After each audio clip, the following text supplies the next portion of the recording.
It records. So, my first question is, tell me a little about your sport and what you do. Okay, so primarily my first sport is Muay Thai. I'm a former 2 times world champion in Thai boxing. I used to fight out of the world famous Bad Company gym in Leeds. I spent a lot of time training and fighting over in Thailand. I've now retired and I run my own gym in York. I run Chok D Academy. Down at Chok D, we do Thai boxing, boxing, K1, Brazilian Jiu-Jitsu. So we're covering a wide aspect of pretty much all combat sports. Okay. So, how long were you doing Muay Thai for when you were competing? So I've been doing Thai boxing for around 26 years now. Okay. Wow. I had 65 fights. 65 fights, 42 wins. Like I said, two world titles, 2 European titles, English and British title. Fought on the World Championships in Bangkok. Took a bronze medal in that. Yeah, so that's. Okay. So, how did you get into Thai boxing? Well, I've always been into martial arts. I started martial arts from a really young age. Okay. Originally started with judo when I was about 8 years old, and I was doing that alongside playing rugby. Okay. I continued doing my judo through till I was like 14, 15. But then my rugby took over. I started doing really well playing rugby. I played professional rugby for York, and then had trials Leeds Rhinos, Featherstone, and Wakefield. Okay. When I was playing for York, I was only on like a 1-year contract, and then when they got taken over, they had like a rebranding thing, and yeah, they cancelled all the 1-year contracts, and then that's when I started with Thai boxing. Oh wow. So okay, that's quite that's quite a big that's quite a big change up, especially for circumstances that weren't your own fault. Yeah, definitely. I mean, what it did give me was a fantastic appreciation of professional sport, and also the kind of robustness that you need on a rugby pitch. I'm not one of the biggest guys, but I played scrum half, so I was always in the middle of the pitch against all the big units. So so it certainly made me tough. Yeah. But then when I moved over into Thai boxing, it was a blessing to fight people my own size. Against people my own size. So yeah. I can imagine. 'Cause in rugby, it's so varied. You got all sorts and shapes on that pitch. Yeah, definitely. So, could you tell me what does your sport mean to you?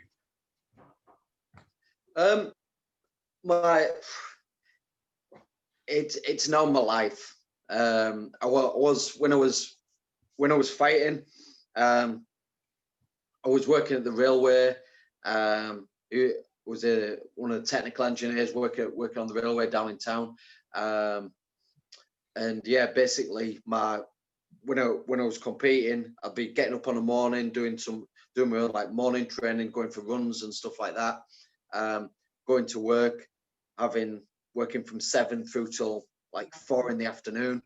And then my Thai boxing training would start at 5 through till 8, half 8, 9 o'clock on a night.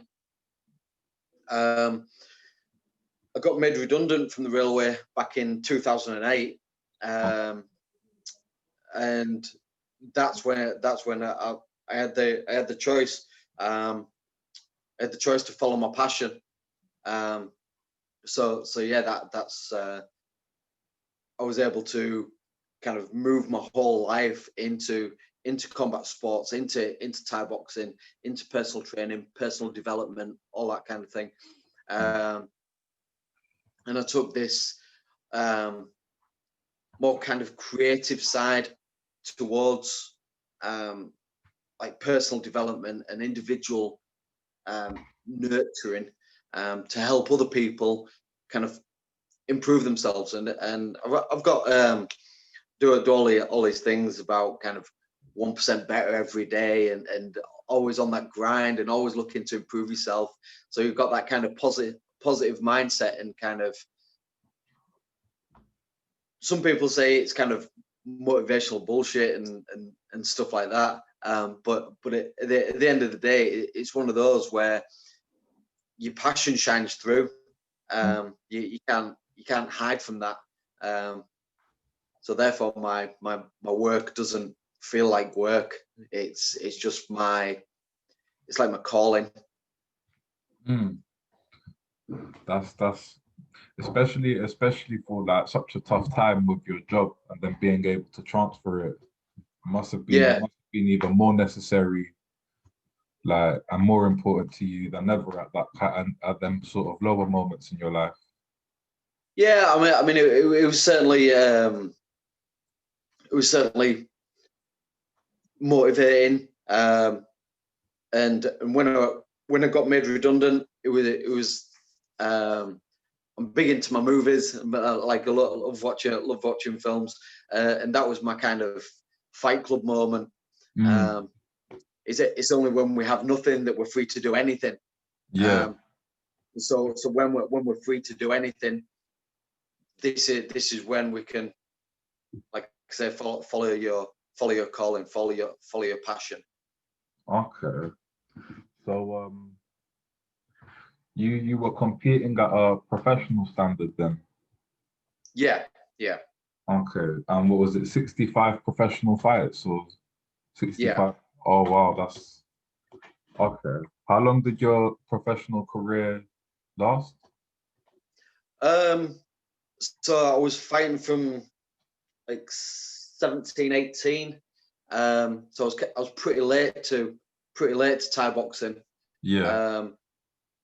And then I was through to maybe 36, 37.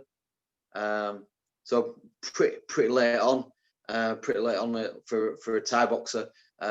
Generally people are retiring from Thai boxing around 30, 33, 34, something like that. Okay. So I was in the game for a while. No, definitely the longevity is good though. At least, But this is what we were saying about the having that almost scientific mindset. Like I say, I'm an engineer by trade, so I'm very structured in how I kind of put things together. And it's not only the like embracing the grind and like going like hard training and that kind of thing. Is knowing how your body works. So your different types of nervous system. So you've got your sympathetic nervous system and your parasympathetic nervous system. Your sympathetic nervous system, although it sounds like softer, that's where your work happens. So that's where your grind is. That's where you're training hard every day and that kind of thing. But your parasympathetic nervous system is your rest and recovery. Being able to balance those two is the art form. Sometimes people can either quit too soon, either through kind of athleticism or maybe lack of mental strength or something like that, or they get too bring too much ego to the game and they get too kind of pig-headed and grind themselves out. too quickly. That longevity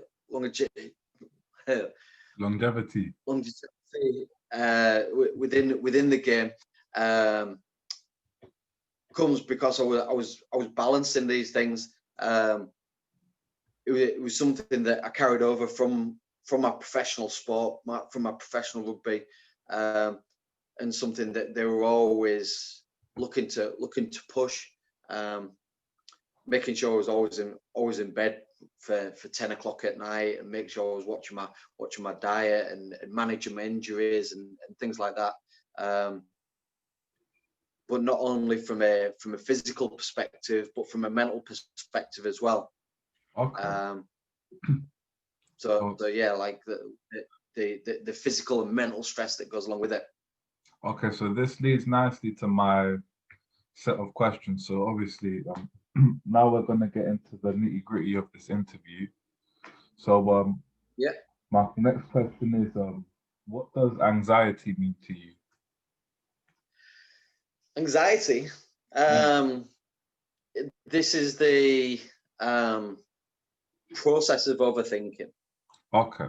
Now, we have the there's always these moments of clarity, but also the overthinking, and it's trying to find that balance between the decision-making process and then kind of paralysis by analysis. Okay. So we can get into a point where we get too much information. It's like an overstimulation. Okay. So, and it's that overstimulation that leads to a paralysis, and then it stops us from taking action. And that's where this like internal dialogue lies. So the symptomology of it is the internal dialogue, but the behavior that happens from it is that you end up getting stuck on the sofa. You end up overthinking things too much, and you end up not doing stuff. Okay, so was anxiety present when you were competing? I would say that every combat sports athlete will go through some level of anxiety, because you're doing something that's primal. It's a threat to your physical health. Understanding how the mind works, your mind will do things to deal with that. You probably heard of the fight or flight response, yeah? So with the fight or flight response, there's actually three levels to this. There's fight, and there's freeze. And this freeze is where a lot of anxiety happens. And now we can start putting a label on that freeze function. But your fight and flight is something primal, and it's part of our kind of survival mechanism.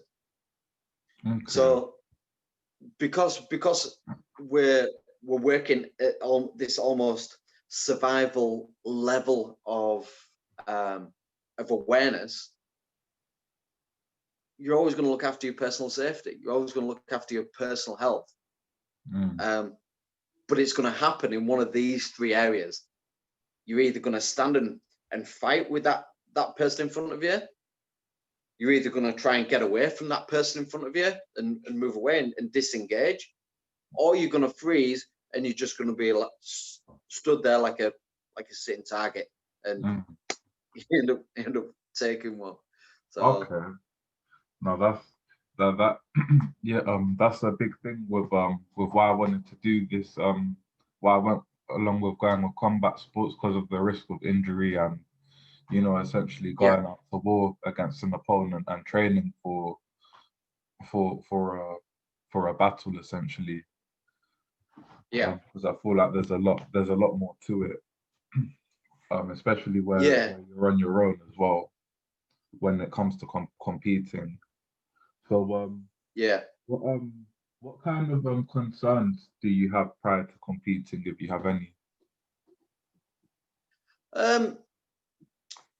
It's the way that I see it is that a fighter is like a computer. Mm-hmm. A fighter is like a computer, and you spend your time when you're spending your time training. That's your time to program the computer how you want it to respond in a given situation.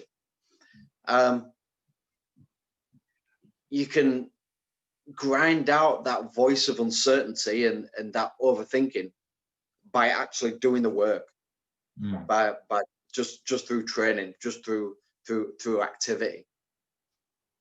Okay. So from a personal safety perspective,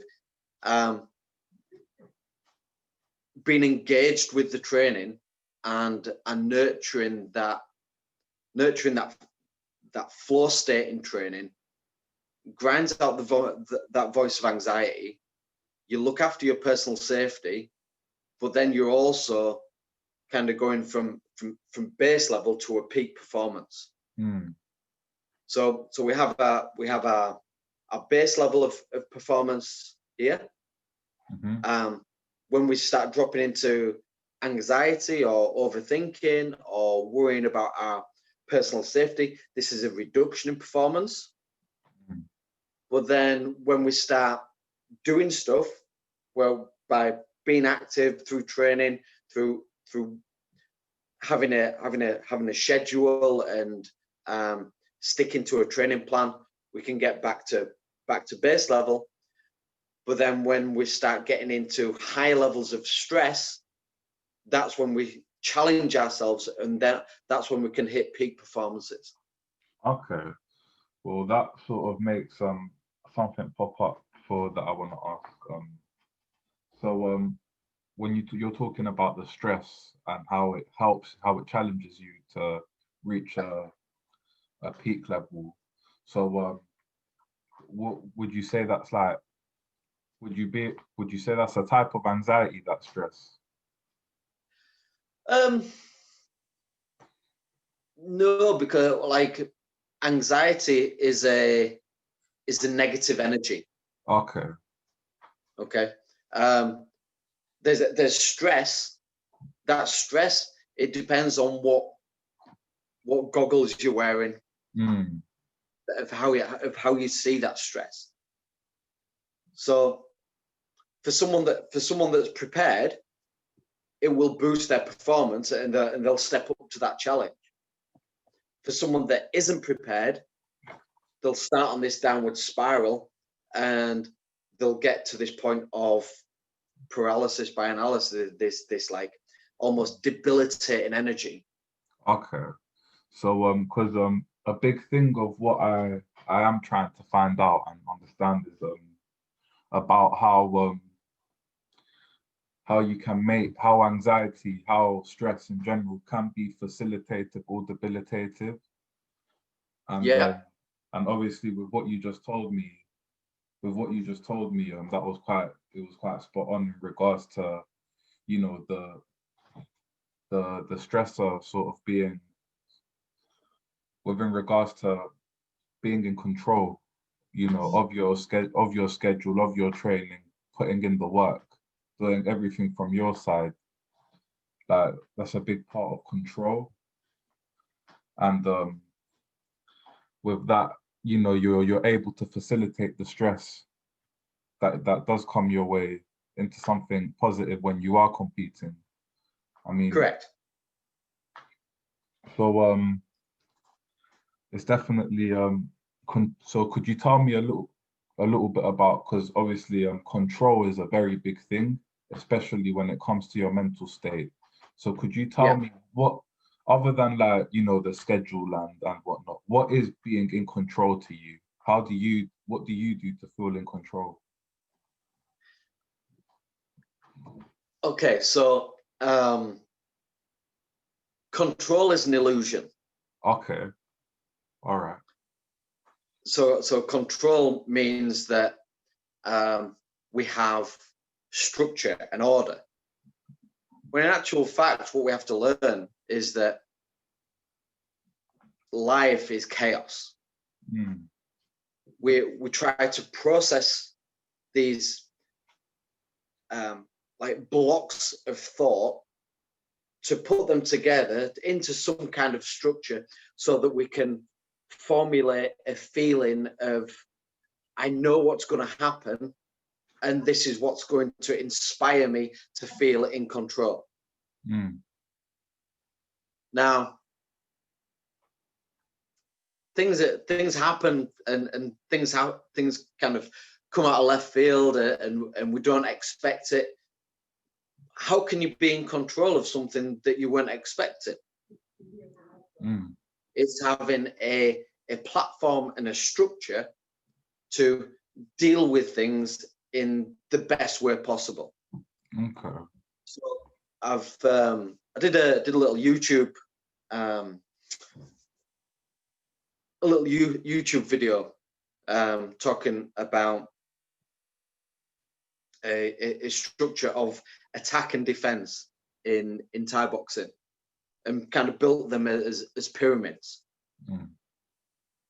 From a defensive perspective, we talk about barriers, okay? Just like trying to put a block or a shield in the way of an attack that's coming towards us. So from a boxing perspective, this may be just keeping your guard up, keeping your chin down, keeping your eyes strong, elbows in, and you can see the shots happening, but you don't feel confident enough to start relaxing that guard. And it's basically getting to a point where we're trying to stay safe just through tension and waiting for them to finish. That's kind of like our default, our baseline of using a certain amount of toughness to kind of get through things. When things are when techniques come unexpectedly, it's our toughness which is our last line of defense. Our confidence should see us in a position where we can block, when we can parry, when we can move out of the way, when we can maybe be when we get into higher levels of confidence, then we start thinking about being evasive. So our second level, so we go from barrier defenses into parrying defenses into evasive defenses when we can drop our guard. Now, notice that this comes with a level of confidence.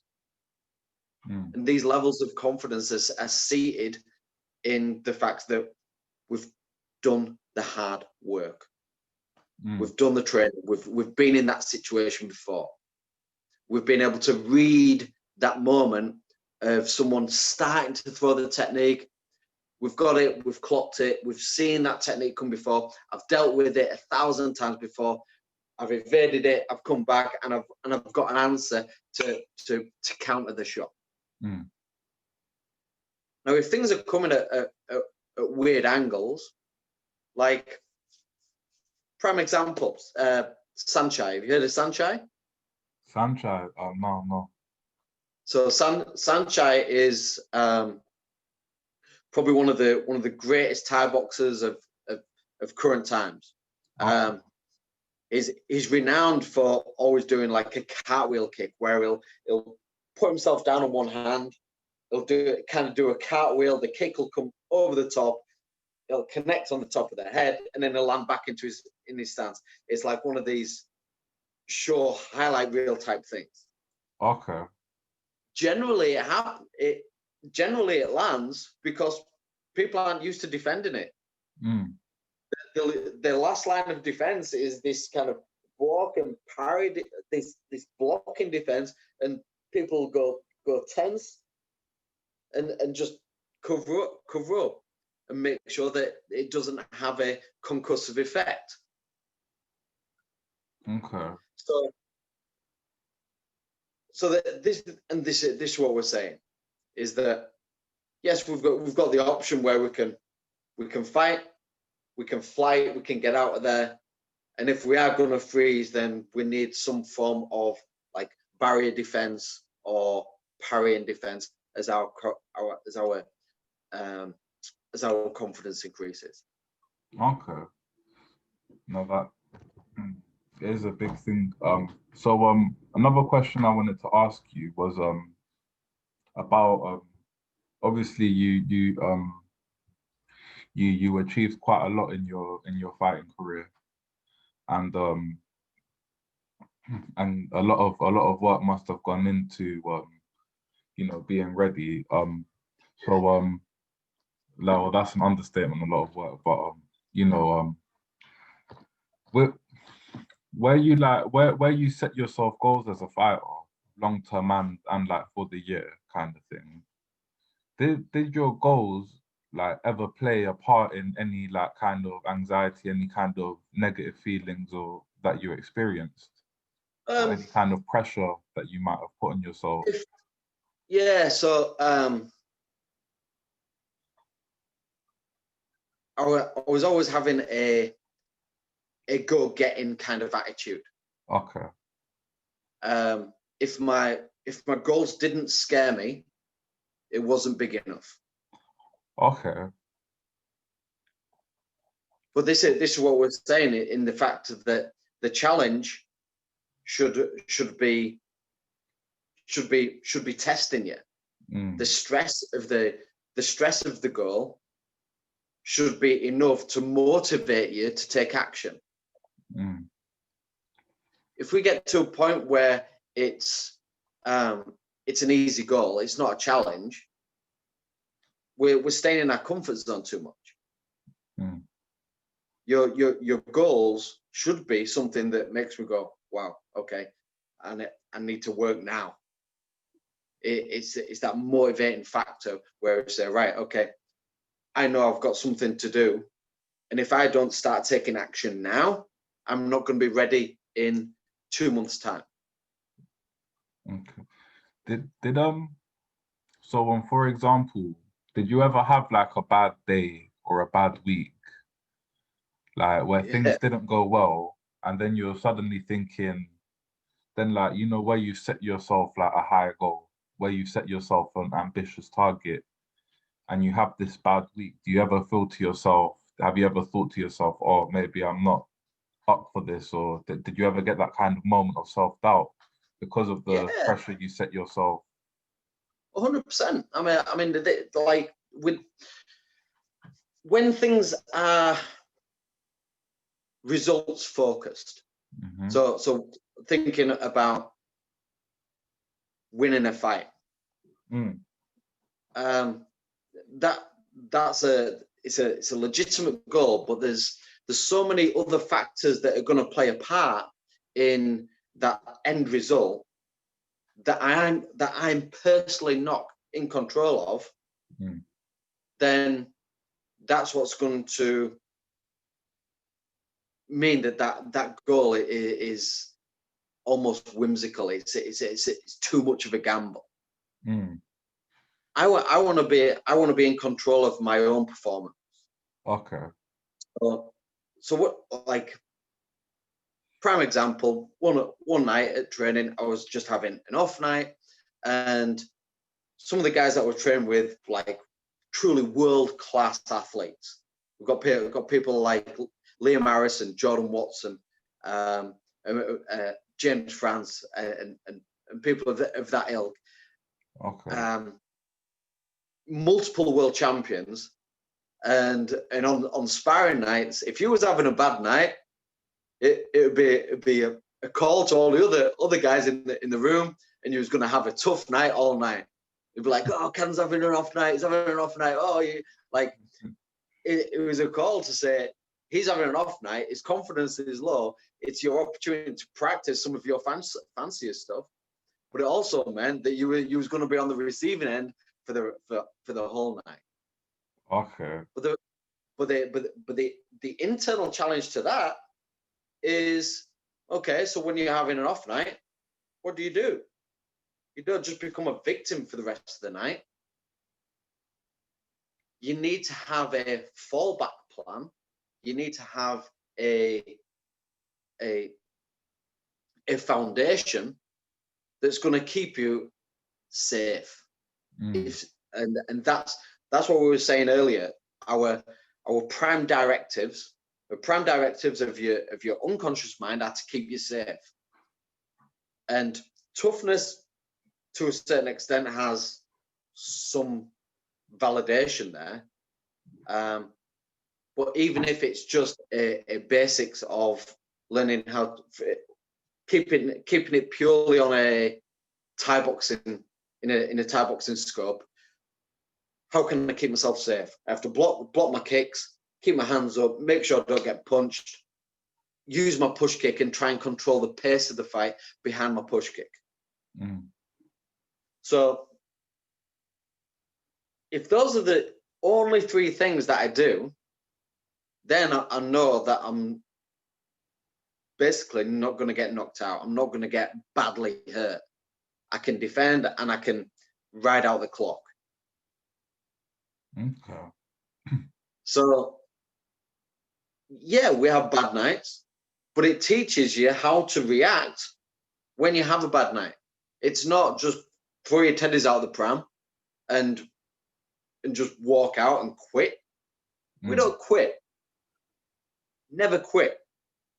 Because this is probably the most valuable time, because this is where you learn mental strength.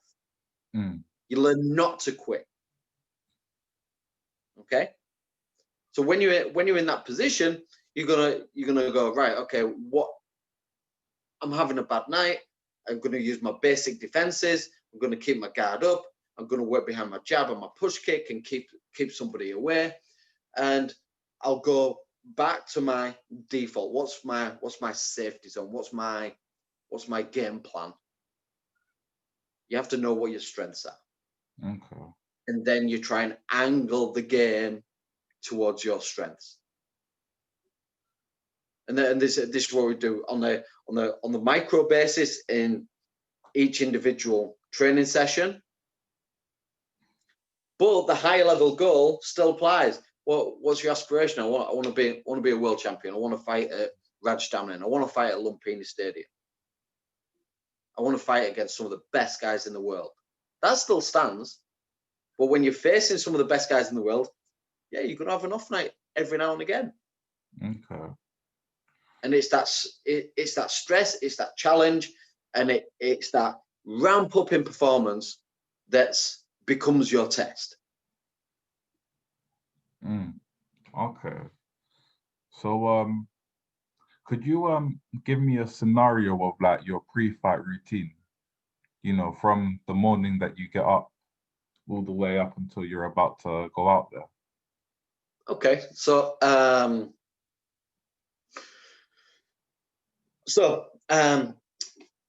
myself, when I was competing, I always used to cut quite a lot of weight.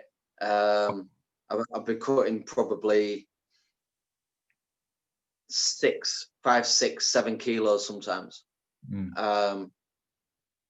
So I'd still be looking with a 24-hour weigh-in, 24 hours between weigh-in and the actual fight. Generally, you'd have the weigh-in in the afternoon of the day before. And so this is the 24 hours is like a very cautious kind of nutritional and rehydration process, where you're trying to get carbs in your system, you're trying to get the rehydration back on board, you're trying to get the fluid back in your system, and you're trying to kind of fill yourself back up without kind of bloating yourself, without making yourself sick. So be very cautious about the foods that you be eating, but you'd be having a decent breakfast and be putting away a good 2-3 liters of fluid. Then part of my routine was I always like to watch movies, and some of my one of my favorite movies was The Matrix. Okay, yeah. Because it's taken the character of Neo from someone that he has potential, he has questions. And then all of a sudden, as he's going through this process, you start getting those clutch moments, those moments when the stars have to align, and he has to step up to that performance. There's moments in this movie where this happens a number of times, and you even get to a point where, what's the guy's name? Morpheus. When Morpheus is saying, he's starting to believe. And then that always used to give me the goosebump moments, and it's like you got to believe in yourself, and part of this process is the mental preparation. So even in the face of adversity, even in the face of a challenge, even in the face of someone stepping up to you, yeah, okay, I might be watching it on a movie, but that's part of my mental rehearsal, where I was getting my head in the right space. Then you've got to go down to the venue. And as we're traveling to the venue, you probably get some butterflies and stuff as you're getting to the venue. Always the first time when you walked into the arena and you saw the ring for the first time, you'd be like, "That's my stage for tonight. That's where I'm going to go to work." Then towards the back end of my career, you always kind of late on in the card, so there'd be a lot of kind of dead time. I'd try and sleep in that time. I'd try and get some. What that does, it gives you, it passes the time easier. You don't get anxious when you're asleep. You don't overthink things. You don't waste mental energy when you're asleep. And it's a level of mental and physical efficiency when you're in a sleeping state. And this is what we're talking about with this sympathetic nervous system, parasympathetic nervous system. Your body craves to be efficient.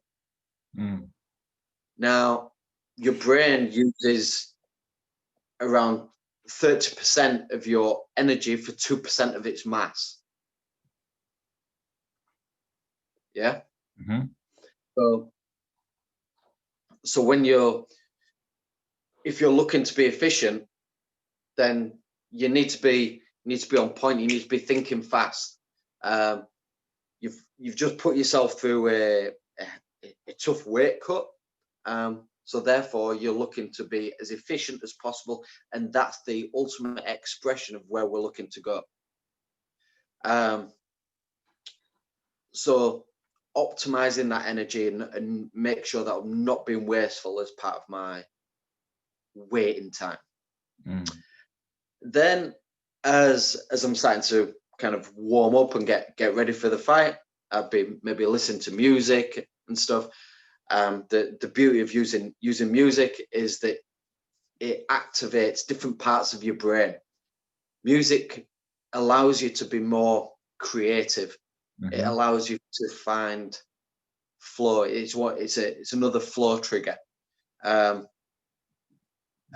flow is basically the inverse of anxiety.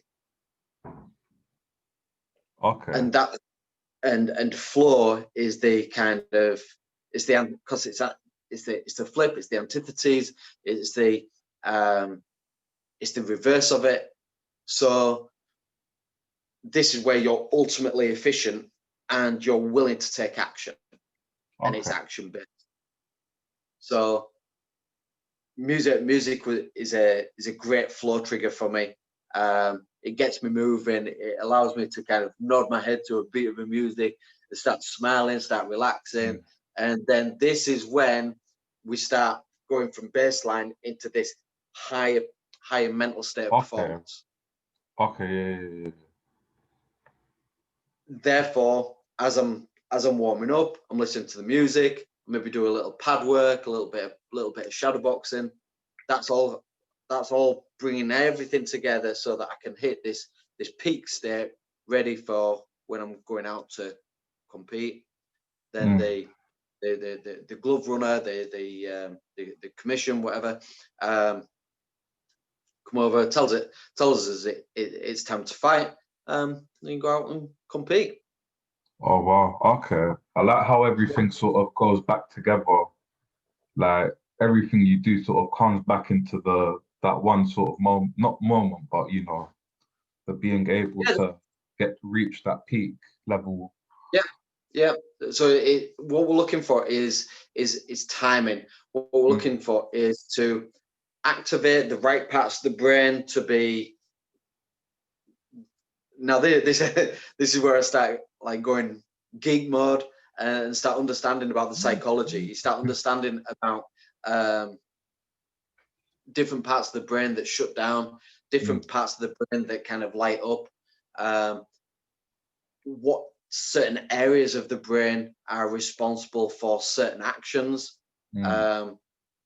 So your prefrontal cortex, the analytical part of your brain at the front, that's responsible for this internal dialogue. Your dorsal lateral prefrontal cortex is down regulated. So that's, like I said, that's where the inner critic is. Other parts of your brain, your creative parts of the brain, this is what ramp up. This is where certain hormones are released into your system, and these become flow triggers.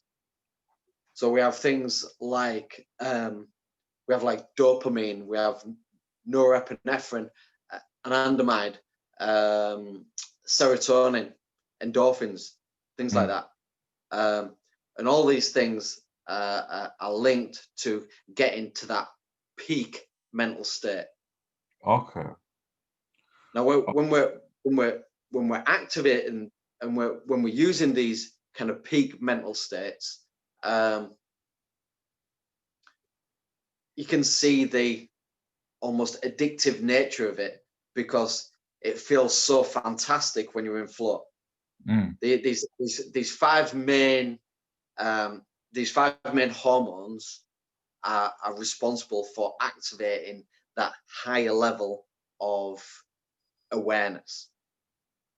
So what you're trying to do is so let's break it down.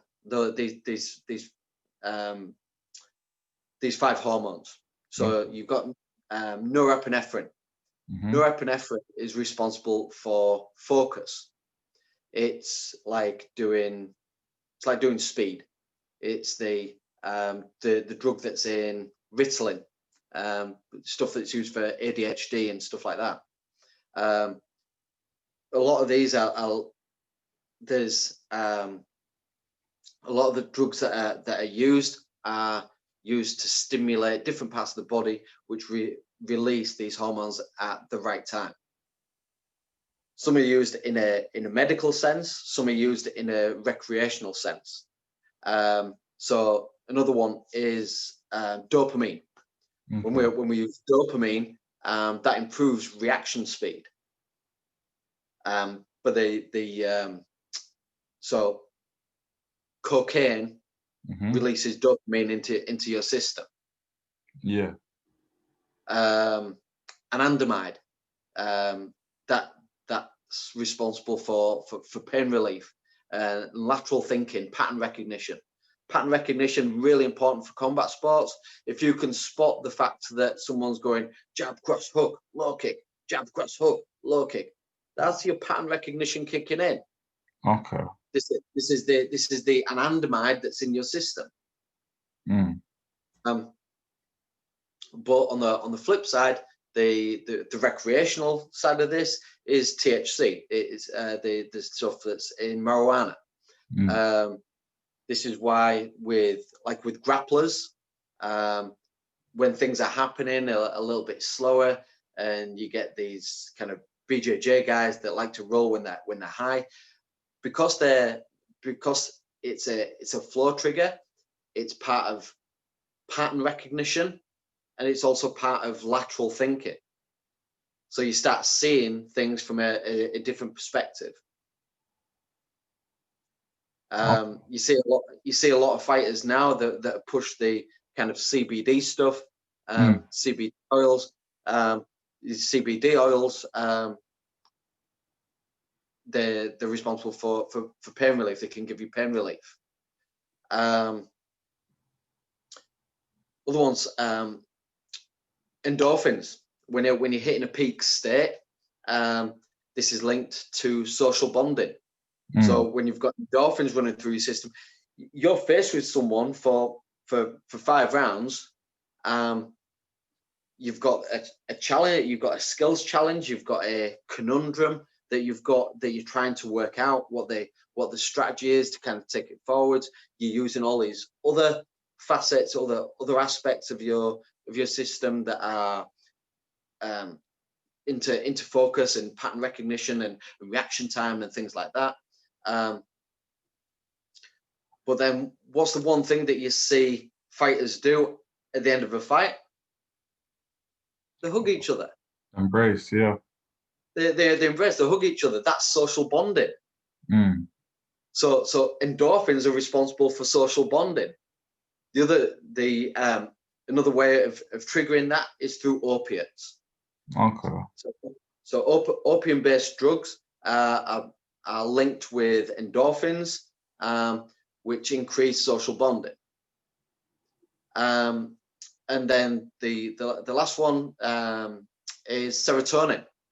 So serotonin is released into your system, and what that's done. Normally serotonin is linked with sleep patterns, but what it does, it keeps you calm under pressure. Serotonin keeps you calm under pressure. So, like I said, it stops you from being anxious. It stops you dropping into that anxious state and overthinking. It allows you to stay calm. It allows you to regulate your breathing patterns. And when you're calm under pressure, this is how kind of time can be manipulated. So when you're calm under pressure, everything happens in kind of slow motion. You see punches coming out and like, I know exactly what to do. It's just a little parry, and then I'm thinking about countering and stuff like that. This is what keeps you calm, because serotonin is being released into your system. The recreational drug that's linked with that is MDMA, ecstasy. But like I said, through this process, all these substances are released into your system all at the same time. Now, if you talk to any recreational drug user and told them that you were going to do speed, cocaine, marijuana, opiates, and MDMA all at the same time, they'd be like, "You crazy motherfucker." They'd be like, what the hell are you doing? You're just gonna, it's just gonna be too much. Now, the way to get this hit all at the same time is to do it in an ethical way, with the beauty of martial arts. Okay. You can hit this high. You can hit this high. You can feel this good ethically with no hangover. You're doing it in a safe way, so there's no overdose. There's no bad feeling after it. There's no like midweek slump. It's one of these things where it's like, because it's done it in an ethical way, and you've earned your right to deserve that reward mechanism that's happening in your brain. This is what makes it feel so fantastic.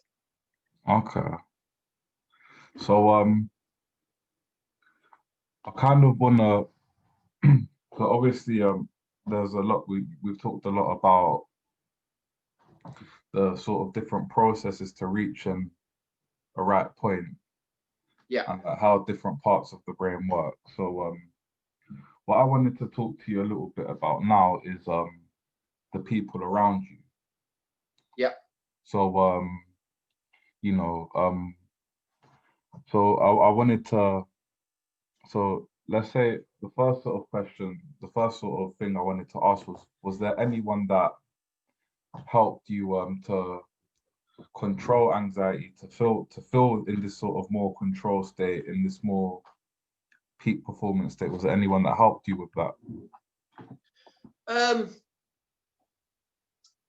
There's a story that I was told when I first started judo. Yeah. My very first judo instructor, she said to me, she says, don't try and copy one person. Mm-hmm. Imagine everyone's got a bouquet of flowers, and your job is to go around and take one flower off each person until you build up your own bouquet of flowers. So it's not about having one person, one rock, one crutch. It's not about having that one person that you always rely on. Okay. Because you're therefore not being responsible for yourself. We can take lots of inspiration from other people around us. And there's snippets and bits of information that I've taken from different people along the way. Different attitudes, different stories, different metaphors, using engineering examples, using business examples, that pull together and brought together this kind of structure of support. No, I've obviously got people that I'll kind of bounce ideas off, but as an adult, it's working out who to listen to.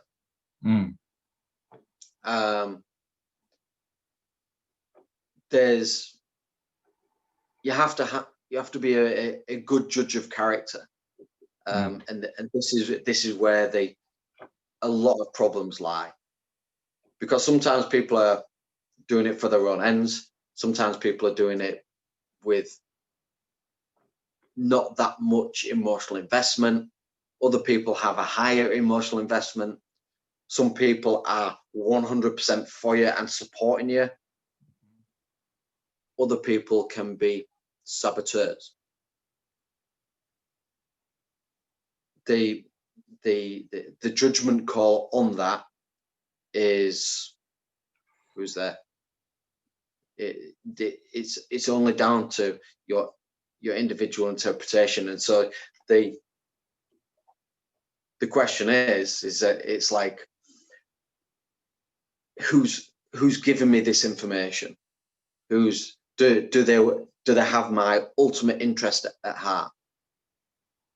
So for me as a coach now, I have a coaching trinity. I break it down into three. So the first one, me and my fighter, we have to be cool. We have to be vibing. We have to have this like rapport where we kind of bounce off each other. Secondly, we look at individual performance. So is the fighter putting in 100%? If I'm putting in 100%, I expect my fighter to be putting in 100%. If I'm watching my fighter or their kind of longer term habits, if they're putting in 70% from a coaching perspective, I need to call them out on it. So, right, okay, are you really sticking to this diet? Are you really doing your runs like first thing on the morning? You haven't been checking in on Strava, so I know what you're doing. It's these kind of, if I'm being a coach, it's not just the time that people are spending in the gym. It's the saying, right, okay, I'm keeping my eye on you. I have your best interest at heart, and I want you to work at 100% because I'm putting in 100% with you.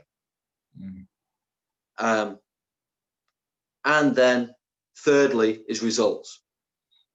But like we were saying before, like results can be this kind of uncertainty. There can be so many other moving factors. There's other responsibilities. If you're basing your your goal on winning a title and your opponent has paid off the judges, then you're not responsible for that. You don't have any control over that.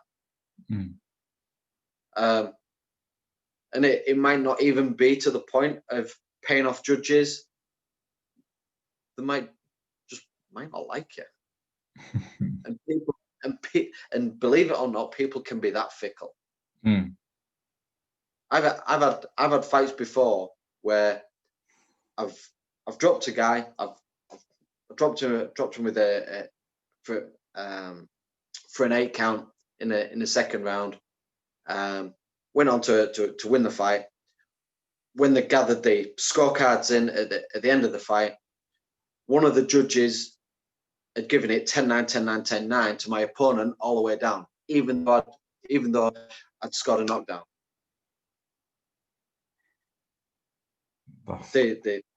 Yeah, there is corruption.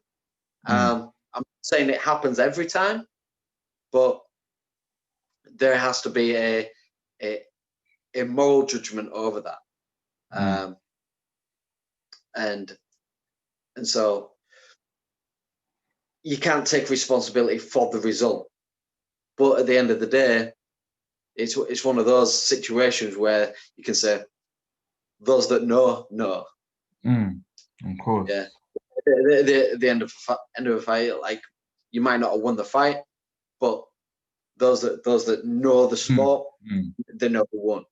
And so it's that kind of, if you attach yourself too heavily to a result, then it's easy to get let down.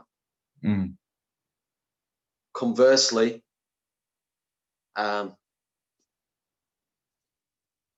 you need to structure your goals so that it's about effort and intent as opposed to result.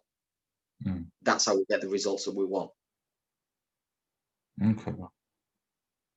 So if you structure your goals correctly, not based on anyone else's influence, keep your goal focused on things that you are 100% in control of, then you can reach your goals.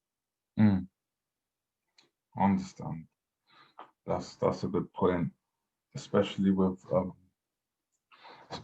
how results can they're never a true reflection of what's been put in or what's gone on. Exactly. I mean, like, prime example. When I worked at the railway, all the guys knew that I had a fight coming up. The weekend after the fight, you go in. The very first question that they ask, how'd you do on your fight? All they want to know is the result. And as soon as they, well, yeah, I lost. That's all they want to know, and they've already dismissed you. They've already given that sympathy. But in actual fact, some of the best performances that I've had, I've lost the fight, but I've put in an amazing performance. I put in a fantastic performance. Other times I've had like first round knockouts, and it hasn't really been a challenge, but it looks fantastic to the crowd, to the supporters. But it hasn't really been a challenge, so it doesn't feel like a big test. It's like a hollow victory because the challenge hasn't been there. Okay. Like they say, you judge your successes by what you've had to give up to get there. You judge your victories by the challenges that you've had to address in order to get there. Okay. No, that's a good point. There's always a bigger picture to everything. Exactly. And that's just how, and it's just what we work to, is how we work towards. It's just sort of how we work towards everything rather than what it is. Okay, then, well, I think that's us.